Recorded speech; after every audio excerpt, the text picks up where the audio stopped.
বাসু ভাই না এখানে শুয়ে রয়েছ কেন? ও তাহলে কালকের ঘটনা সত্যি। যাই বাসু ভাইয়ের কাছে শুনি আসি যে বিষয়টা কি হয়েছে রাত্রি।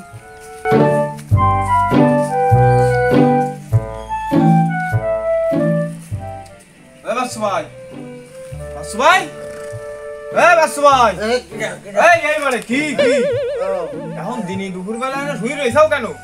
আর রাত্রি ঘুম পড়তে পারেনি। আমিও তো শুনলাম রাত্রি নাকি তোমাকে ডাকাতি হয়েছে কাকি বাড়ি। তুমি কিছু শুনে চাও? না আমি তো কিছু শুনিনি। কি কও বল। তোমার বাড়ির পাশে ডাকাতি হইলো তুমি কিছু জানলে না? আমি তো কিছু শুনিনি। ওরে ওকে বাড়ির ওই যে লোকজনের গেজা গেজি চিল্লে পাল্লা আর ওই গুলিগুল্লার আওয়াজ আর ওকে ওই যে শ্যাসলা কুকুরটা আছে ওই শ্যাসলা কুকুরটা ডায়ের গাজনে গিয়ে বাড়ি কি হয়েছে না হয়েছে আমি কিচ্ছু শুনতে পাইনি। ও